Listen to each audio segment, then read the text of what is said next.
Damos paso a continuación a la ceremonia de entrega del Premio Phil de Literatura en Lenguas Romances, para lo cual solicitamos a Efraín Cristal, portavoz del jurado, nos dé a conocer el acta del Premio Phil 2018. El día 1 de septiembre de 2018 se reunió en la ciudad de Guadalajara, Jalisco, el jurado calificador de la 28ª edición del Premio Phil de Literatura en Lenguas Romances, correspondiente al año 2018, integrado por Elena Stancanelli, Luz Elena Gutiérrez de Velasco, Valerie Miles, Efraín Cristal, Héctor Abad Facholince y Carmen Musat. Una vez examinadas las candidaturas que se presentaron, el jurado decidió conceder el premio por unanimidad a Ida Vitale.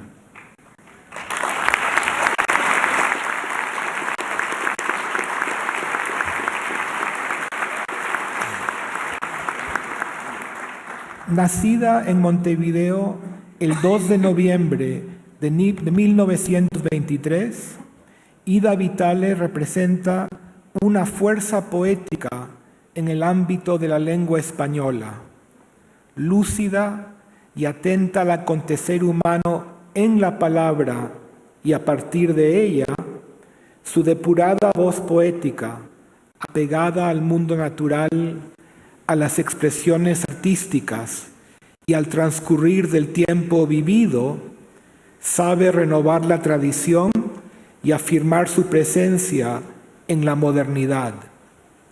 Su curiosidad insaciable se expresa con una fina ironía risueña, una mirada a veces directa, a veces tangencial, que recupera y reinventa las cosas y nos las hace ver de otra manera, con nuevos ojos.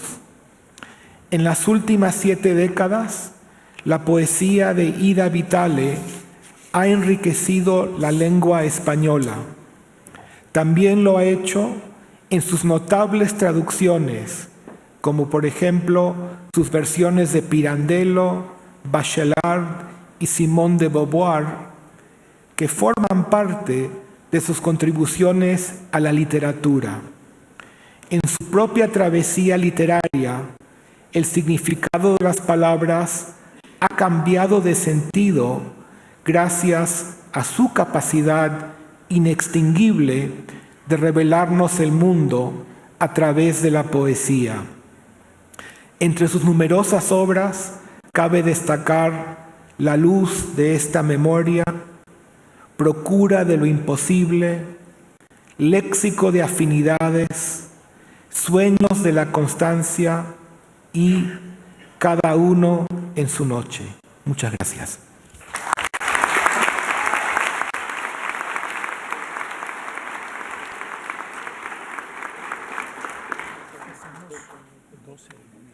Escuchemos a continuación una semblanza de nuestra homenajeada en voz de Aurelio Major.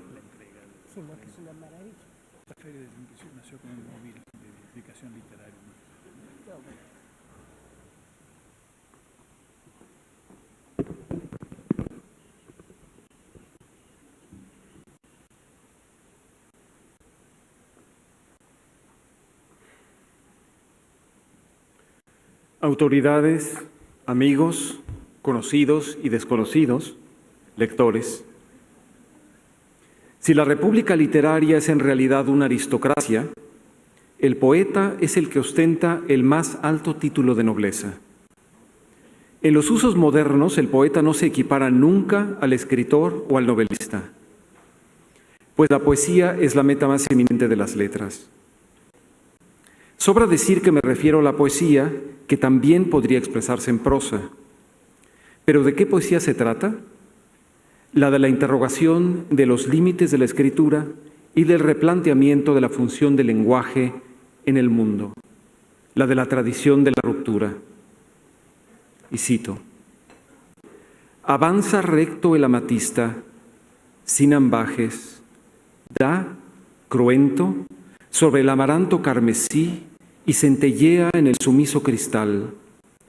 Cuesta sobreponerse a este doble poniente.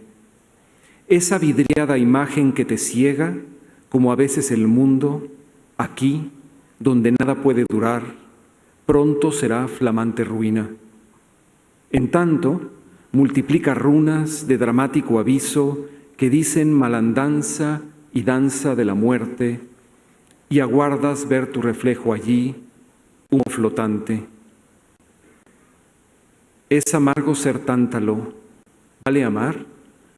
Igual pasas crujía, inauguras tus peores augurios. Mientras llegue la noche, una vez más cerrada, sigilada, sigues, válganos Dios, macerando en ese mismo alcohol la pupila, el pabilo del alma que ve los males que la matan. Por ello hay premios literarios que prestigian su trayectoria al conceder un reconocimiento como este, que se realza aún más al haber precedido apenas unas semanas al Cervantes, y no ha hecho sino refrendar aquello de lo cual los lectores de Ida Vitale nos hemos venido preciando desde siempre, y a los inminentes, a los que les espera un placer que no se sospechan, como afirmó Álvaro Mutis. Su obra, desde 1949, es una depurada criba de poesía, ensayo y varia invención sometida a la intensidad de los estratos de la exigencia crítica y sus tradiciones. Una voz delgada y firme, de buen amianto poético, llegó a decirse de esta en los años 60, aunada a la levedad y a la escéptica ironía que subraya la importancia de la literatura considerada como literatura y no como instrumento. Una construcción no usual, no desgastada por el uso, que desplaza, decanta y cuestiona la lengua. Y cito: tristeza trae el crepúsculo, entremés tramontano, trivial tragedia trae, trunca luz al tirarse, trampolín en la noche, como esta mesa oscura, desestrelladamente. Nos vaciamos a cántaros, y es un deslizamiento opaco lo que doramos vida, y han destruido los últimos árboles de la calle. Una obra inteligentísima de una falsa transparencia, sustentada en el misterio, ajena a todo nacionalismo literario, en lo que éste tiene de ilimitación provinciana y resentida, de desahogo de la mediocridad, como escribió de su admirada generación, la del 45 uruguayo, su amigo el crítico Emir Rodríguez Monegal. Es consabido que Ida Vitale nació en también el puerto del conde de Lautréamont, de Jules Supervielle y de Jules de Forgues, donde estudió humanidades y fue docente de literatura hasta los años 70. También es conocido que un poema de Gabriela Mistral, leído en la infancia, le inculcó la fascinación por el misterio y el placer y la energía de su desciframiento, o que la indeclinable curiosidad y luego asombro legado por el mundo de plantas y animales vaticinaron su destino y es permanente presencia en su obra. Pero se recuerda algo menos que lo auguraron José Bergamín, que escribió sobre ella en 1947, das fuego a sombra, en la ceniza llama, a sombras si iluminas, verde rama.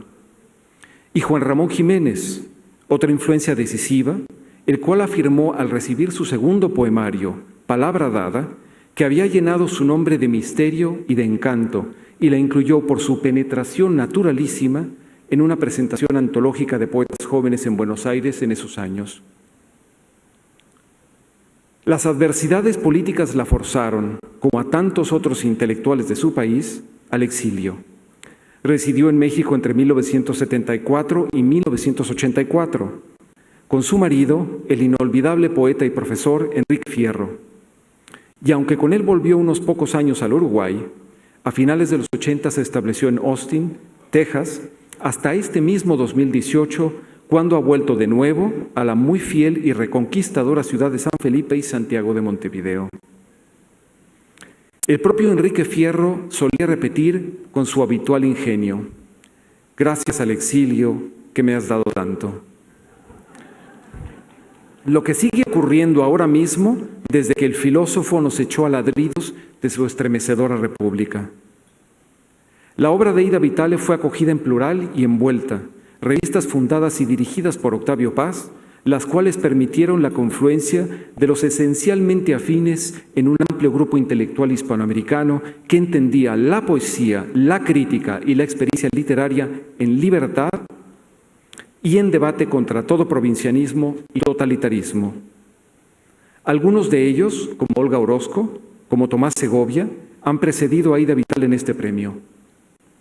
La República Literaria Mexicana entonces ha de seguir agradeciendo, por su parte, que Ida Vitale no solo residiera tantos años aquí, sino que su obra se mantuviera siempre vinculada a esa generosidad recíproca.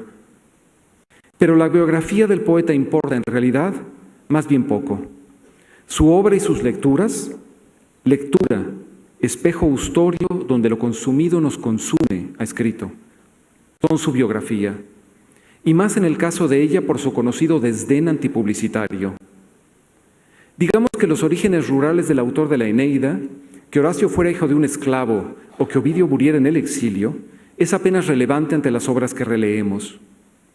Es más, ¿quién recuerda a los benefactores de ellos, a sus poderosos y encaprichados contemporáneos que comían lenguas de ruiseñor o mantenían tibias sus piscinas de oro?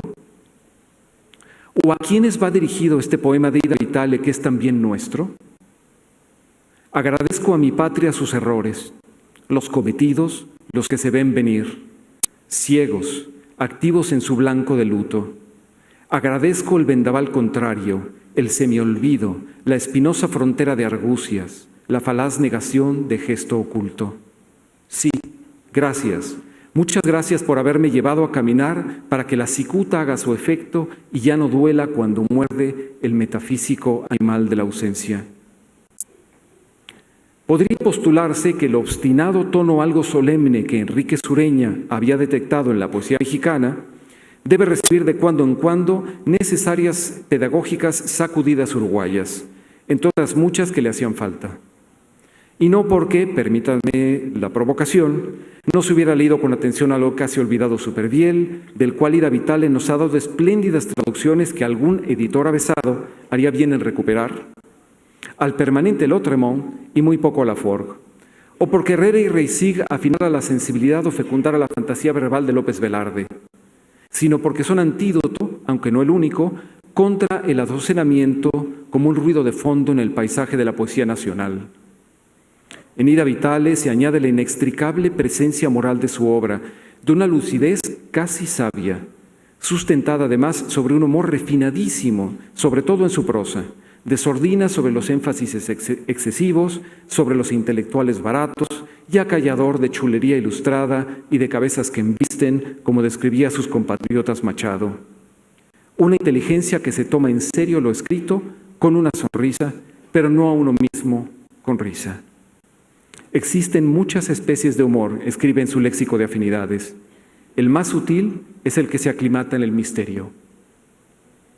El ejemplo de Octavio Paz, las lecturas de Gastón Bachelard o las de Felisberto Hernández, la pintura de Cleo de Morandi, la imprescindible presencia de la música culta, la orgánica integración de las vanguardias poéticas como un modo de entender la literatura, una escritura que tiene el don de apresar la vida sin detener su flujo, como señala el crítico José Luis Gómez Toré, el rigor y filo de las preguntas y problemas que plantea sin enunciarlos del todo, el intrínseco carácter lúdico o el desplazamiento de los límites en casi toda su obra y la paradoja que tiende un sutil puente con el lector de su poesía, le han deparado siempre una suerte de cauta confianza en el futuro, un deber de fe que no ha seguido caminos fraudulentos, gracias además a una moral política irreprochable y que a sus 95 años de edad convierte su obra ejemplarmente en una de las más jóvenes de la lengua.